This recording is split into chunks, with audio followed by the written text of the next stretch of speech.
Welcome. +1 ക്ലാസ്സിലെ ആദ്യത്തെ ചാപ്റ്ററാണ് some basic concepts of chemistry. കെമിസ്ട്രിയെക്കുറിച്ചുള്ള കുറച്ച് അടിസ്ഥാന ആശയങ്ങൾ, അതിനെക്കുറിച്ചുള്ള ഒരു ചാപ്റ്ററാണ്. ഇതിൽ ആദ്യത്തെ സെക്ഷൻ 1, ക്ലാസിഫിക്കേഷൻ ഓഫ് മാറ്റർ. ദ്രവ്യത്തിനെ എങ്ങനെയെല്ലാം തരം തിരിച്ചിരിക്കുന്നു എന്നതിനെക്കുറിച്ചുള്ള ഒരു ചർച്ചയാണ്. നമുക്ക് ഒന്നാമത്തെ ചോദ്യത്തിലേക്ക് പോവാം. Define matter. ദ്രവ്യം എന്നുള്ളതിൻ്റെ നിർവചനം എന്താണ്? നിങ്ങൾക്കറിയാവുന്ന ഉത്തരം തന്നെയാണ് അല്ലേ? സ്ഥിതി ചെയ്യാൻ സ്ഥലം ആവശ്യമുള്ളതും ഭാരമുള്ളതുമായ എന്തിനേയും നമുക്ക് എന്ത് വിളിക്കാം? ദ്രവ്യം അല്ലെങ്കിൽ മാറ്റർ എന്ന് വിളിക്കാം. അപ്പം അതിൻ്റെ ഉത്തരം നോക്കൂ. Anything which has mass and occupies space is called matter. Anything which has mass, അല്ലേ, മാസ് ഉള്ളതും, ആൻഡ് ഓക്യുപ്പൈസ് സ്പേസ്, സ്പേസിൽ ഓക്യുപ്പൈ ചെയ്യാൻ സ്ഥിതി ചെയ്യാൻ സ്ഥലം ആവശ്യമുള്ളതും, occupies space is called matter. +1 class ആകുമ്പോൾ ചെറിയ ബുദ്ധിമുട്ടൊക്കെ ഉണ്ടാവും അല്ലേ, ഇംഗ്ലീഷൊക്കെ. അപ്പോൾ അതുപോലെ തന്നെ പഠിക്കുക എല്ലാവരും. അപ്പോൾ anything which has mass and occupies space is called matter. ഇനി ഈ രണ്ടാമത്തെ ചോദ്യം, അതും നിങ്ങൾക്കറിയുന്നത് തന്നെയാണ്. മാറ്ററിൻ്റെ ഫിസിക്കൽ ക്ലാസിഫിക്കേഷൻ എങ്ങനെയാണ്? ഭൗതികമായ അവസ്ഥ വെച്ചിട്ട് മാറ്ററിനെ എങ്ങനെയെല്ലാം, ദ്രവ്യത്തെ എങ്ങനെയെല്ലാം തരംതിരിച്ചിരിക്കുന്നു? ഉത്തരം നമുക്കറിയാം അല്ലേ? ഖരം, ദ്രാവകം, വാതകം, സോളിഡ്, ലിക്വിഡ്, മറ്റൊന്ന് ഏതാണ്? ഗ്യാസ്. അപ്പോൾ ഫിസിക്കൽ ക്ലാസിഫിക്കേഷൻ ഇതാണ്: സോളിഡ്, ലിക്വിഡ്, ഗ്യാസ്. വേറെയും സ്റ്റേറ്റുകളൊക്കെ ഉണ്ട്, പക്ഷെ നമ്മൾ +1 അത് ചർച്ചാ വിഷയമാക്കുന്നില്ല. പ്ലാസ്മ സ്റ്റേറ്റ് ഉണ്ട്, ബോസ്-ഐൻസ്റ്റീൻ സ്റ്റേറ്റ് ഉണ്ട്, കണ്ടൻസേഷൻ സ്റ്റേറ്റ് ഉണ്ട്, ഫെർമിയോണിക് സ്റ്റേറ്റ് ഉണ്ട്, അങ്ങനെ പലതുമുണ്ട്. പക്ഷെ നമ്മളിപ്പോൾ ഈ 3 പേരുകൾ മാത്രം ഓർമ്മിച്ചാൽ മതി: സോളിഡ്, ലിക്വിഡ് ആൻഡ് ഗ്യാസ്. നാലാമത്തെ അവസ്ഥ പ്ലാസ്മ എന്നൊക്കെ പറയും. സൂര്യനിലൊക്കെ പ്ലാസ്മ അവസ്ഥയാണ്. നമ്മളും പ്ലാസ്മ കണ്ടിട്ടുണ്ടായിരിക്കും അല്ലേ? തീജ്വാല, ഫ്ലെയിം എന്ന് പറയുന്നത് ഒരു ലോ ടെമ്പറേച്ചർ പ്ലാസ്മയാണ്. എന്തായാലും ഇതിൻ്റെ ഉത്തരം ഇങ്ങനെ നോക്കിയാൽ മതി: സോളിഡ്, ലിക്വിഡ്, ഗ്യാസ്. ഈ the physical classification of matter. മൂന്നാമത്തെ ചോദ്യത്തിലേക്ക്. Give the macroscopic level or bulk level classification of matter. ദ്രവ്യത്തിൻ്റെ പൊതുവായുള്ള അല്ലെങ്കിൽ മൊത്തത്തിലുള്ള ഒരു തരംതിരിക്കൽ എങ്ങനെയാണ്? മാക്രോസ്കോപ്പിക് ലെവൽ അല്ലെങ്കിൽ ബൾക്ക് ലെവൽ എന്നാണ് പറയുക. ദ്രവ്യത്തിൻ്റെ പൊതുവായിട്ടുള്ളൊരു വർഗീകരണം.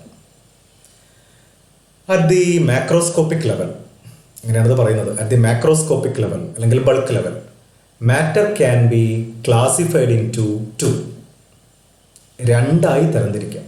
അപ്പോൾ ബൾക്ക് ലെവൽ ക്ലാസിഫിക്കേഷൻ 2 ഒന്ന് മിക്സ്ചേഴ്സ്, മറ്റൊന്നെന്താണ്? Pure substances. മിക്സ്ചറുകളും പ്യുവർ സബ്സ്റ്റാൻസസ്, മലയാളത്തിൽ ശുദ്ധപദാർത്ഥങ്ങളെന്നോ ഏകാത്മക പദാർത്ഥങ്ങളെന്നൊക്കെയാണ് പറയുക. നിങ്ങളുടെ 10ാം ക്ലാസ്സിലെ ബുക്കിലുണ്ടായിരിക്കും. അപ്പോൾ മിക്സ്ചേഴ്സും പ്യുവർ സബ്സ്റ്റാൻസസും. അപ്പോൾ മാക്രോസ്കോപ്പിക് ലെവൽ ക്ലാസിഫിക്കേഷൻ എങ്ങനെയാണ് അല്ലേ? At the macroscopic level, matter can be classified as mixtures and pure substances. ഇനി അടുത്തത് 4ാമത്തെ ചോദ്യം നോക്കൂ. മിക്സ്ചേഴ്സിനെ പരിചയപ്പെടുകയാണ്. Give the characteristics of mixtures. മിക്സ്ചേഴ്സിൻ്റെ സ്വഭാവ സവിശേഷതകൾ എന്തൊക്കെയാണ്? അതിൻ്റെ സാലിയൻ്റ് ഫീച്ചേഴ്സ്, നമ്മൾ സുവോളജിയിലൊക്കെ ആ വാക്കാണ് ഉപയോഗിക്കുക. Give the characteristics of mixtures. ഓരോ പോയിൻ്റായിട്ട് നമുക്ക് വിശദീകരിക്കാം. മിക്സ്ചേഴ്സ് ആർ ഫോംഡ് ബൈ, മിക്സ്ചറുകൾ രൂപീകരിക്കപ്പെടുന്നത് എങ്ങനെയാണ്? By the combination of, combination എന്ന് പറഞ്ഞാൽ കൂടിച്ചേര്, by the combination of two or more, രണ്ടോ അതിലധികമോ എലമെൻറ്റ്സ്. ഇപ്പോൾ ഒരു പോയിന്റ് കിട്ടി, രണ്ടോ അതിലധികമോ എലമെൻറ്റുകൾ കൂടിച്ചേർന്നാൽ മിക്സ്ചേഴ്സായി. എക്സാമ്പിൾ പറയാൻ പറ്റുമോ? പറ്റും. കരിപ്പൊടി, കരിപ്പൊടി പറഞ്ഞാൽ കാർബണാണ്, ഒരു എലമെൻ്റാണ്. സൾഫർ പൗഡർ, സൾഫറിൻ്റെ പൊടി, സൾഫർ എന്നുള്ളതും ഒരു എലമെൻ്റാണ്. അപ്പോൾ കാർബൺ പൗഡറും സൾഫർ പൗഡറും, വേണമെങ്കിൽ ഇരുമ്പ് പൊടിയും ഇരുന്നോട്ടെ, മൂന്നും കൂടെ മിക്സ് ചെയ്തു. പ്രത്യേകിച്ച് അളവൊന്നുമില്ല, ഏത് അളവിൽ വേണമെങ്കിലും മിക്സ് ചെയ്യാം. അതാണ് എനി റേഷ്യോ എന്ന് പറയുന്നത്. അപ്പോൾ രണ്ടോ അതിലധികമോ എലമെൻറ്റുകൾ മിക്സ് ചെയ്താൽ മിക്സ്ചേഴ്സായി. അല്ലെങ്കിൽ രണ്ടോ അതിലധികമോ കോമ്പൗണ്ടുകൾ മിക്സ് ചെയ്താലും മതി. ഇപ്പം ജലം ഒരു കോമ്പൗണ്ടാണ്, പഞ്ചസാര ഒരു കോമ്പൗണ്ടാണ്, ഉപ്പ് ഒരു കോമ്പൗണ്ടാണ്. അപ്പോൾ വെള്ളമെടുത്തു, പഞ്ചസാര എടുത്തു, ഉപ്പെടുത്തു, മൂന്നും കൂടെ നന്നായിട്ട് മിക്സ് ചെയ്തു. അത് മിക്സ്ചറാണ്. ഇത് പ്രത്യേകിച്ച് അളവൊന്നും വേണ്ട അല്ലേ? ചില കുട്ടികൾ 1 സ്പൂൺ പഞ്ചസാര ഇടും, ചില ആൾക്കാർ 2 സ്പൂണായിരിക്കും. ഏതളവിലുണ്ടാക്കിയാൽ ആണെങ്കിലും പഞ്ചസാര വെള്ളമാണത്. അപ്പോൾ mixtures are formed by the combination of, ആ പോയിന്റുകൾ ശ്രദ്ധിക്കൂ, ടു ഓർ മോർ എലമെൻറ്റ്സ്, രണ്ടോ അതിലധികമോ എലമെൻറ്റുകളോ, ഓർ കോമ്പൗണ്ട്സ്, അല്ലെങ്കിൽ കോമ്പൗണ്ടുകളായാലും മതി, in any ratio. Mixtures are formed by the combination of two or more elements or compounds in any ratio. ഏത് റേഷ്യോയിൽ മിക്സ് ചെയ്താലും കുഴപ്പമില്ല. ഇപ്പോൾ പഞ്ചസാര വെള്ളം ഉണ്ടാക്കണമെങ്കിൽ 1 ഗ്ലാസ് വെള്ളവും 1 സ്പൂൺ പഞ്ചസാരയായാലും മതി, അല്ലെങ്കിൽ 1 ഗ്ലാസ് വെള്ളവും 2 സ്പൂൺ പഞ്ചസാരയായാലും മതി. അപ്പോൾ ഏത് അളവിൽ വേണമെങ്കിലും നമുക്ക് ഈ പദാർത്ഥങ്ങളെ മിക്സ് ചെയ്യാം. അപ്പോൾ എലമെൻറ്റുകളെ മിക്സ് ചെയ്താലും മിക്സ്ചർ ഉണ്ടാവും, കോമ്പൗണ്ടുകളെ മിക്സ് ചെയ്താലും മിക്സ്ചർ ഉണ്ടാവും. അപ്പോൾ ആ പോയിന്റ് ക്ലിയർ ആയി. ഓക്കെ, അടുത്തത്, മിക്സ്ചറുകൾ 2 തരത്തിലുണ്ട്. ഒന്നിനെ നമ്മൾ ഹോമോജീനിയസ് മിക്സ്ചർ എന്നാണ് പറയുക, മറ്റൊരെണ്ണത്തിനെ ഹെട്രോജീനിയസ് മിക്സ്ചർ എന്ന് പറയും. പെട്ടെന്ന് മനസ്സിലാക്കാം. വെള്ളത്തിൽ പഞ്ചസാര നമ്മൾ അലിയിച്ചു, കലക്കി. പഞ്ചസാര വെള്ളത്തിൻ്റെ എല്ലാ ഭാഗത്തും ഒരുപോലെ വിതരണം ചെയ്തിട്ടുണ്ടാവും. പഞ്ചസാര നന്നായി കലക്കിയിട്ടുണ്ടെങ്കിൽ എല്ലാ ഭാഗത്തും മധുരം ഒരുപോലെ ആയിരിക്കും. അല്ലാതെ മേൽഭാഗത്ത് മധുരം കൂടുതൽ അല്ലെങ്കിൽ അടിഭാഗത്ത് മധുരം കൂടുതൽ അങ്ങനെ ആവില്ലല്ലോ. എല്ലാ ഭാഗത്തും ഒരുപോലെ ആയിരിക്കും. യൂണിഫോം കോമ്പോസിഷൻ ആയിരിക്കും. അപ്പോൾ കോമ്പോസിഷൻ യൂണിഫോം ആണെങ്കിൽ അത്തരത്തിലുള്ള മിക്സ്ചറുകളെ വിളിക്കുന്ന പേരാണ് ഹോമോജീനിയസ് മിക്സ്ചർ. ഡെഫിനേഷൻ പഠിക്കുമ്പോൾ നന്നായിട്ട് പഠിക്കണം.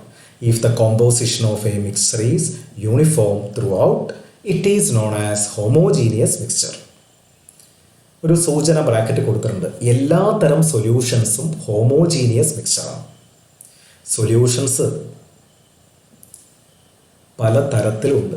അത് സെക്കൻഡ് ഇയർ നമ്മളൊരു ചാപ്റ്ററായിട്ട് പഠിക്കുന്നുണ്ട്. പല തരത്തിലുള്ള സൊല്യൂഷൻസ് ഉണ്ട്. അപ്പം അതുകൊണ്ട് എല്ലാ തരത്തിലുള്ള സൊല്യൂഷൻസും എന്താണ്? ഹോമോജീനിയസ് മിക്സ്ചറാണ്. ധാരാളം ഉദാഹരണങ്ങൾ നമുക്ക് കണ്ടെത്താം. ഇപ്പോൾ ഉദാഹരണം, ഗ്ലൂക്കോസ് സൊല്യൂഷൻ. ഗ്ലൂക്കോസും വെള്ളവും ചേർന്നാൽ അത് ഹോമോജീനിയസ് മിക്സ്ചറാണ്. പഞ്ചസാര വെള്ളം ഹോമോജീനിയസ് മിക്സ്ചറാണ്. ഉപ്പ് വെള്ളം ഹോമോജീനിയസ് മിക്സ്ചറാണ്. ഇനി നമ്മൾ പ്രതീക്ഷിക്കാത്ത ചില ഉദാഹരണങ്ങളുണ്ട്. ബ്രോൺസ് എന്ന് പറയും. ബ്രോൺസ് എന്നാൽ മലയാളത്തിൽ ഓട്, ഓട്ടുരുളി, പാൽപ്പായസമൊക്കെ വയ്ക്കുന്ന ഉരുളി, ഓട്ടുരുളി, ഓട്. കോപ്പറും ടിന്നും ചേർന്നതാണ്. അപ്പോൾ കോപ്പറും ടിന്നും ചേർന്ന ഹോമോജീനിയസ് മിക്സ്ചറാണ് ബ്രോൺസ് എന്ന് പറയുന്നത്. ലോഹസങ്കരങ്ങൾ, 2 ലോഹങ്ങൾ കൂട്ടിച്ചേർത്തതാണ് കോപ്പറും ടിന്നും. ബ്രാസ് എന്ന് പറയുന്നത് പിച്ചള, കോപ്പറും സിങ്കും ചേർന്നതാണ്. അപ്പം ലോഹസങ്കരങ്ങളെല്ലാം ഹോമോജീനിയസ് മിക്സ്ചേഴ്സാണ്. അവർ സൊല്യൂഷൻസാണ്. സോളിഡ് സൊല്യൂഷൻ എന്നാണ് വിളിക്കുക. അതിനെക്കുറിച്ചൊക്കെ അടുത്ത വർഷമാണ് പഠിക്കുന്നത്. അപ്പം ഇങ്ങനെയുള്ള ധാരാളം എക്സാമ്പിൾസ് നമുക്ക് ബുക്കുകളിൽ നിന്ന് കണ്ടെത്തി എഴുതാം. ഇനി മണ്ണെണ്ണയും വെള്ളവും കൂടി മിക്സ് ചെയ്താലോ? അല്ലേ, മണ്ണെണ്ണയും വെള്ളവും മിക്സ് ചെയ്താൽ മണ്ണെണ്ണ മേലെ, വെള്ളം താഴെ, 2 ലെയറായിട്ട് നിൽക്കും അല്ലേ? ഇപ്പോൾ ഒരു ബീക്കറിൽ നമ്മൾ മണ്ണെണ്ണയും വെള്ളവും എടുത്താൽ എല്ലാ ഭാഗവും ഒരുപോലെ ആയിരിക്കില്ല. ഒരു ഭാഗത്ത് മണ്ണെണ്ണ, ഒരു ഭാഗത്ത് വെള്ളം. അപ്പോൾ കോമ്പോസിഷൻ യൂണിഫോം അല്ലെങ്കിൽ വിളിക്കുന്ന പേരാണ് ഹെട്രോജീനിയസ് മിക്സ്ചർ. അപ്പോൾ if the composition of a mixture is not uniform throughout, it is known as heterogeneous mixture. ഒരു ഐഡിയ പറയാം. ഈ പൊടികളൊക്കെ മിക്സ് ചെയ്യുമ്പോൾ അത് ഹെട്രോജീനിയസ് മിക്സ്ചർ ആയിരിക്കും. ഇപ്പോൾ കരിപ്പൊടിയും ഇരുമ്പ് പൊടിയും മിക്സ് ചെയ്തു, അത് ഏത് ടൈപ്പാണെന്ന് സംശയം വേണ്ട, ഹെട്രോജീനിയസ് മിക്സ്ചറാണ്. Heterogeneous mixture. അല്ലെ, പരസ്പരം ലയിക്കാത്ത ലിക്വിഡുകൾ കൂട്ടിച്ചേർത്താൽ ഹെട്രോജീനിയസ് മിക്സ്ചറാണ്. ഇപ്പം മണ്ണെണ്ണയും വെള്ളവും ചേർത്താൽ അത് ഹെട്രോജീനിയസ് മിക്സ്ചറാണ്. ഹെട്രോജീനിയസ് മിക്സ്ചറാണ്. പാല് എന്താണ്? നമ്മുടെ കണ്ണുകൊണ്ട് നോക്കുമ്പോൾ ഹോമോജീനിയസ് മിക്സ്ചറാണ്. പക്ഷേ when observed through A powerful microscope it is heterogeneous in nature. ഒരു പ്രാവശ്യം ഒരു എൻട്രൻസ് പരീക്ഷയ്ക്ക് ചോദിച്ചതാണ്.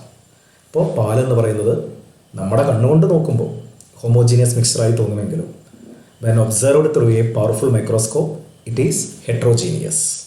അപ്പോൾ ഇങ്ങനെയുള്ള സ്പെസിഫിക് എക്സാമ്പിളൊക്കെ ഉണ്ട്, പ്രത്യേകം നോക്കണം. മിക്സ്ചറിൻ്റെ അടുത്തൊരു പ്രത്യേകത പറയാം. ഒരു മിക്സ്ചറിൽ കമ്പോണൻറ്റുകൾക്ക്, ഇപ്പോൾ ഉപ്പ് വെള്ളത്തിലെ കമ്പോണൻ്റ് ആരൊക്കെയാണ്? ഉപ്പും വെള്ളവും. ഉപ്പിൻ്റേതായിട്ടുള്ള സ്വഭാവം കാണിക്കുന്നു, വെള്ളം അതിൻ്റേതായുള്ള സ്വഭാവം കാണിക്കുന്നു. അതായത് കൂട്ടിച്ചേർക്കുന്നവരുടെ ഐഡൻറ്റിറ്റി റീറ്റെയിൻ ചെയ്യുന്നുണ്ട്, നിലനിർത്തപ്പെടുന്നുണ്ട്. പഞ്ചസാര വെള്ളം ഉണ്ടാക്കി, പഞ്ചസാരയുടെ മധുരം അവിടെ ഉണ്ട്, വെള്ളം വെള്ളത്തിൻ്റെ സ്വഭാവവും കാണിക്കുന്നുണ്ട്. അപ്പോൾ കൂട്ടിച്ചേർക്കുന്ന കമ്പോണൻസിൻ്റെ ഐഡൻറ്റിറ്റി അവിടെ നിലനിർത്തപ്പെടുന്നുണ്ട്. ഇതൊക്കെയാണ് മിക്സ്ചേഴ്സിൻ്റെ പ്രത്യേകതകൾ. അപ്പോൾ മിക്സ്ചേഴ്സിൻ്റെ കാര്യങ്ങളെല്ലാം ഒന്ന് റിവൈൻഡ് ചെയ്യാം. 2 അതിലധികമോ ആരൊക്കെ കൂടിച്ചേരണം? ഒന്നുകിൽ എലമെൻ്റ് അല്ലെങ്കിൽ കോമ്പൗണ്ടുകൾ. ഏതെങ്കിലും റേഷ്യോ, ഇൻ എനി റേഷ്യോ, ഏതെങ്കിലും റേഷ്യോയിൽ കൂടിച്ചേർന്നാൽ മിക്സ്ചേഴ്സായി. 2 തരം മിക്സ്ചേഴ്സ് ഉണ്ട്, ഹോമോജീനിയസ് മിക്സ്ചറും ഹെട്രോജീനിയസ് മിക്സ്ചറും. മിക്സ്ചേഴ്സിലെ കമ്പോണൻസിന് അവരുടെ ഐഡൻറ്റിറ്റി റീറ്റെയിൻ ചെയ്യാൻ കഴിയും. ഇതാണ് ആ ചോദ്യം. നന്നായി വായിച്ച് നോട്ടൊക്കെ എഴുതണം. എക്സാമ്പിൾസ് ധാരാളം വേണം. അത് നമ്മളിനി ക്വസ്റ്റ്യൻ പേപ്പറൊക്കെ ആൻസർ ചെയ്യുമ്പോഴോ അല്ലെങ്കിൽ മറ്റൊരവസരത്തിലോ നോക്കാം. ഇപ്പോൾ പെട്ടെന്ന് ചാപ്റ്റർ മനസ്സിലാവാൻ വേണ്ടി ഒന്ന് ഒതുക്കി പറയുന്നതാണ്. ഇനി അടുത്തത് നമുക്കറിയാം, 2ാമത്തെ type pure substances. Give the classification of pure substances. Pure substances 2 type ഉണ്ട്. ഒന്ന് എലമെൻ്റ്, മറ്റൊന്ന് കോമ്പൗണ്ട്. അപ്പോൾ അതിൻ്റെ ഉത്തരം കിട്ടി. പ്യുവർ സബ്സ്റ്റാൻസസ് എത്ര തരത്തിലുണ്ട്? 2 എണ്ണം. ഒന്ന് എലമെൻ്റ്, മറ്റൊന്ന് compound. Easy element, compound. Easy element, compound. ശരി, അടുത്ത ചോദ്യം. എലമെൻറ്റുകളും കോമ്പൗണ്ടുകളും തമ്മിലൊന്ന് ഡിഫറൻഷ്യേറ്റ് ചെയ്യാം. എന്തൊക്കെയാണ് അവർ തമ്മിലുള്ള വ്യത്യാസങ്ങൾ എന്നൊക്കെ നോക്കുകയാണ്. എലമെൻ്റ് എന്ന് പറഞ്ഞാൽ മൂലകം. എലമെൻറ്റിൽ ഒരേ തരം പാർട്ടിക്കിൾസേ ഉണ്ടായിരിക്കും. ഇപ്പം കാർബൺ എന്ന് പറയുന്ന എലമെൻറ്റിൽ കാർബൺ ആറ്റങ്ങൾ മാത്രമേ ഉണ്ടായിരിക്കൂ. ഈ പാർട്ടിക്കിൾസ്, അപ്പോൾ ഒരേ തരം പാർട്ടിക്കിൾസ് മാത്രമേ ഉണ്ടായിരിക്കുള്ളൂ. ഈ പാർട്ടിക്കിൾസ് ആറ്റംസ് ആയിരിക്കാം, അല്ലെങ്കിൽ മോളിക്യൂൾസ് ആയിരിക്കും. അപ്പോൾ ചില കുട്ടികൾ ചോദിക്കും, ആറ്റം എന്ന് പറഞ്ഞാൽ പോലെ മോളിക്യൂൾ എന്ന് പറയേണ്ട ആവശ്യമുണ്ടോ? മോളിക്യൂൾ എന്ന് പറയുന്നത് ആറ്റങ്ങൾ കൂടിച്ചേർന്നിട്ടല്ലേ ഉണ്ടാവുന്നത്. ശരിയാണ്, ആറ്റം എന്ന് പറഞ്ഞാലും മതി. പക്ഷേ ചില ചോദ്യങ്ങൾക്ക് ഉത്തരം, ചില എൻട്രൻസ് പരീക്ഷകൾക്കൊക്കെ ചില പ്രത്യേക രീതിയിൽ ഉത്തരങ്ങളൊക്കെ വരാറുണ്ട്. ഇപ്പോൾ ഉദാഹരണത്തിന് കാർബൺ എന്ന് പറയുന്ന എലമെൻറ്റിലെ പാർട്ടിക്കിൾ ഏതാണ്? Carbon atom. മറിച്ച് ഫോസ്ഫറസ് എന്ന് പറയുന്ന എലമെൻറ്റിലെ പാർട്ടിക്കിൾ ഏതാണ്? P4 മോളിക്യൂൾ എന്നാണ് പറയുക. 4 ആറ്റങ്ങൾ കൂടിച്ചേർന്നിട്ട് ഒരു യൂണിറ്റ് ആയിട്ടാണ് ഫോസ്ഫറസ് നിൽക്കുക, P4. സൾഫർ എന്ന് പറയുന്ന എലമെൻറ്റിലെ പാർട്ടിക്കിൾ ഏതാണ്? സൾഫർ ആറ്റം എന്നാണ് പെട്ടെന്ന് ഉത്തരം പറയാൻ തോന്നുക. അല്ല, S8 മോളിക്യൂൾ എന്നാണ് കറക്റ്റ് ആൻസർ. അങ്ങനെയാണ് ചില മത്സര പരീക്ഷകൾക്ക് കണ്ടിട്ടുള്ളത്. ആറ്റം എന്ന് പറഞ്ഞാലും മാർക്ക് കിട്ടേണ്ടതാണ്, പക്ഷേ ഇതാണ് അതിൻ്റെ ഒരു ശരിയായ രീതി. അപ്പോൾ എലമെൻറ്റിൽ ഒരേ തരം പാർട്ടിക്കിൾസ് മാത്രമേ ഉള്ളൂ. ഈ പാർട്ടിക്കിൾസ് ആറ്റങ്ങളായിരിക്കാം, അല്ലെങ്കിൽ മോളിക്യൂൾസ് ആയിരിക്കും. സിംപ്ലസ്റ്റ് ഫോം ഓഫ് മാറ്റർ ഏതാണ്? Element. Elements are simplest form of matter. അപ്പോൾ എലമെൻറ്റുകളുടെ കാര്യങ്ങളായി ധാരാളം എലമെൻറ്റുകൾ നമുക്കറിയാം അല്ലേ? 118ഓളം മൂലകങ്ങൾ നമ്മുടെ പീരിയോഡിക് ടേബിളിലുണ്ട്. ഹൈഡ്രജൻ, ഹീലിയം, ലിഥിയം, ബെർലിയം എന്നൊക്കെ പറഞ്ഞു. അപ്പോൾ എക്സാമ്പിളൊന്നും പ്രത്യേകിച്ച് പറയണ്ട, അപ്പോൾ അത് പെട്ടെന്ന് കിട്ടേണ്ടതാണ്. ഓക്കെ, ഇനി അടുത്തത് സംയുക്തങ്ങൾ. സംയുക്തങ്ങൾ എങ്ങനെയാണ് ഉണ്ടാവുന്നത്? നമുക്കറിയാം, ഇപ്പം ജലം ഒരു സംയുക്തമാണ്. എങ്ങനെയാണ് ഉണ്ടാവുന്നത്? ഹൈഡ്രജനും ഓക്സിജനും ഒരു പ്രത്യേക അനുപാതത്തിൽ ചേരണം. ഏതെങ്കിലും അളവിൽ ചേർന്നാൽ മിക്സറായി മാറും. ഒരു പ്രത്യേക അനുപാതത്തിൽ ചേർന്നാൽ മാത്രമേ ജലം ഉണ്ടാവൂ. ഹൈഡ്രജനും ഓക്സിജനും ആ റേഷ്യോ നമുക്കറിയാം അല്ലേ? 1:8. 1 ഗ്രാം ഹൈഡ്രജനും 8 ഗ്രാം ഓക്സിജനും ആ പ്രത്യേക അനുപാതത്തിൽ ചേർന്നാൽ മാത്രമേ കോമ്പൗണ്ടുകളാവും. അപ്പോൾ compounds are formed by the combination എന്ന് പറഞ്ഞാൽ കൂടിച്ചേരൽ. ആരൊക്കെ കൂടിച്ചേരുന്നത്? 2 or more elements, 2 അതിലധികമോ എലമെൻറ്റുകൾ in a definite proportion by mass. ഒരു പ്രത്യേക അനുപാതത്തിൽ 2 അതിലധികമോ എലമെൻറ്റുകൾ കൂടിച്ചേർന്നിട്ടാണ് കോമ്പൗണ്ടുകൾ ഉണ്ടാകുന്നത്. ജലത്തിൻ്റെ കാര്യമാണ് എളുപ്പത്തിൽ പറയാൻ പറ്റുന്നത്. H2O, 2 ഗ്രാം ഹൈഡ്രജനും 16 ഗ്രാം ഓക്സിജനും. അപ്പോൾ 2ഉം 16ഉം ചുരുക്കി പറഞ്ഞാൽ 1:8 അല്ലേ? 1:8 ആ രീതിയിലായി മാറി. അപ്പോൾ ഒരു പ്രത്യേക അനുപാതത്തിൽ ചേർന്നാൽ മാത്രമേ കോമ്പൗണ്ട് ആവും. പ്രത്യേക അനുപാതത്തിൽ അല്ലെങ്കിലോ മിക്സറായി മാറും. അടുത്തത് ജലം എങ്ങനെയാണ് ഉണ്ടാവുന്നത്? ഹൈഡ്രജൻ വാതകമാണ്, ഓക്സിജൻ വാതകമാണ് അല്ലേ? രണ്ടും കൂടെ ചേർന്നാൽ ലിക്വിഡായിട്ടാണ് മാറുന്നത്. അപ്പോൾ കോമ്പൗണ്ടിൻ്റെ പ്രോപ്പർട്ടി കൂടിച്ചേരുന്ന ആൾക്കാരിൽ നിന്നും വ്യത്യസ്തമാണ്. അപ്പോൾ properties of compounds are different from their constituent elements. ഏത് എലമെൻറ്റുകൾ കൂടിച്ചേർന്ന് കോമ്പൗണ്ട് ഉണ്ടായാലും ആ എലമെൻറ്റിൻ്റെ ആ പ്രോപ്പർട്ടി കംപ്ലീറ്റ് നഷ്ടപ്പെട്ട് പുതിയ സ്വഭാവത്തിലേക്ക് മാറുകയാണ്. എക്സാമ്പിൾ ജലം തന്നെ എടുക്കാം. ഹൈഡ്രജൻ വാതകമാണ്, ഓക്സിജൻ വാതകമാണ്. രണ്ടും കൂടെ ചേർന്നുണ്ടാകുന്ന സന്താനമാണ് ഏത്? ജലം. ജലം എന്ന് പറയുന്നത് ലിക്വിഡാണ്. അപ്പോൾ ഹൈഡ്രജൻ്റെയും ഓക്സിജൻ്റെയും പ്രോപ്പർട്ടിയിൽ നിന്നും വിഭിന്നമാണ് ജലത്തിൻ്റെ സ്വഭാവം. അതാണ് അടുത്ത പോയിന്റ്. ഇനി അടുത്തത് ജലത്തിലെ ഘടകങ്ങളെ എങ്ങനെയാണ് വേർതിരിക്കുക? ജലത്തിലെ ഘടകങ്ങൾ ഹൈഡ്രജൻ, ഓക്സിജനാണ്. നമുക്ക് കൈകൊണ്ട് പെറുക്കി മാറ്റാനൊന്നും പറ്റില്ല അല്ലേ? ഫിസിക്കൽ മെത്തേഡൊന്നും അവിടെ പറ്റില്ല. നമ്മൾ കെമിക്കൽ മെത്തേഡ് ഉപയോഗിച്ച് മാത്രമേ ഇവരെ വേർപെടുത്താൻ പറ്റൂ. So the components of a compound can be separated by chemical methods. They cannot be separated by physical methods. മറിച്ച് മിക്സ്ചറുകളെ നമുക്ക് വേർപെടുത്തണമെങ്കിൽ ഫിസിക്കൽ മെത്തേഡ് മതി. മിക്സ്ചറുകളെ വേർപെടുത്താൻ മിക്സ്ചേഴ്സ് അല്ലേ? The components of a mixture can be separated by physical methods. Components of a mixture can be separated by physical methods. ഒരു ഉദാഹരണം വേണമെങ്കിൽ പറയാം.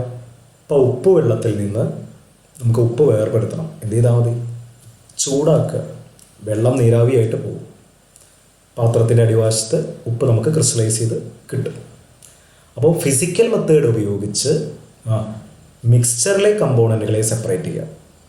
കെമിക്കൽ മെത്തേഡ്സ് ഉപയോഗിച്ചാണ് കോമ്പൗണ്ടിലെ കമ്പോണൻസ് നമുക്ക് സെപ്പറേറ്റ് ചെയ്യാൻ പറ്റുന്നത്.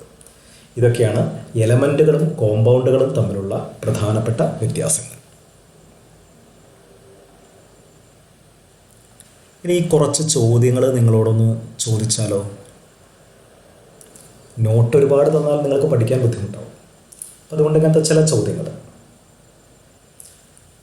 ഡയമണ്ട് എലമെൻ്റ് ആണോ, കോമ്പൗണ്ട് ആണോ, ഹോമോജീനിയസ് മിക്സർ ആണോ, ഹെട്രോജീനിയസ് മിക്സർ ആണോ? ഡയമണ്ട്. ഉത്തരം ഞാൻ തന്നെ പറയാം. ഡയമണ്ട് എന്ന് പറഞ്ഞാൽ കാർബണാണ്. ഡയമണ്ട് എലമെൻ്റാണ്. പെട്ടെന്ന് കോമ്പൗണ്ട് എന്നൊക്കെ പറയാൻ തോന്നും. ഗ്രാഫൈറ്റ് എന്ന് പറയുന്നത് എലമെൻ്റാണ്. ഗ്രാഫൈറ്റ് എന്ന് പറയുന്നത് എലമെൻ്റാണ്. അപ്പോൾ ഇങ്ങനെ ചില ചോദ്യങ്ങൾ നമുക്ക് തെറ്റാൻ സാധ്യതയുണ്ട്. ഇതെല്ലാം ഇനി ക്വസ്റ്റ്യൻ പേപ്പറൊക്കെ ഡിസ്കസ് ചെയ്യുമ്പോൾ കൂടുതൽ പറയാം. അല്ലെങ്കിൽ ധാരാളം ക്വസ്റ്റ്യൻ പേപ്പർ നോക്കുക. ഇതോടുകൂടി നമ്മുടെ സെക്ഷൻ 1 അവസാനിച്ചു. അപ്പോൾ സെക്ഷൻ 1 എന്തൊക്കെയാണ് പഠിച്ചത്? മാറ്ററിൻ്റെ ക്ലാസിഫിക്കേഷൻ. ഫിസിക്കൽ ക്ലാസിഫിക്കേഷൻ വളരെ എളുപ്പമാണ്. Solid, liquid, gas. Bulk level classification ഏതൊക്കെയാണ്? മിക്സ്ചേഴ്സും ഉണ്ട്, പ്യുവർ സബ്സ്റ്റാൻസസും ഉണ്ട്. മിക്സ്ചേഴ്സ് രണ്ട് ടൈപ്പ്, ഹോമോജീനിയസ് മിക്സ്ചറും ഹെട്രോജീനിയസ് മിക്സ്ചറും. എൻ്റെ പ്രത്യേകതകൾ നോക്കി വയ്ക്കണം. ഇനി പ്യുവർ സബ്സ്റ്റാൻസസ് രണ്ട് ടൈപ്പ് ഉണ്ട്. ഏതൊക്കെയാണ്? എലമെൻറ്റുകളും കോമ്പൗണ്ടുകളും. എങ്ങനെയാണ് എലമെൻറ്റുകളും കോമ്പൗണ്ടുകളും ഉണ്ടാകുന്നത് എന്നൊക്കെ നമുക്ക് നോക്കണം. കോമ്പൗണ്ടുകൾക്കൊക്കെ ഉദാഹരണങ്ങൾ ഇഷ്ടംപോലെ നിങ്ങൾക്കറിയാം.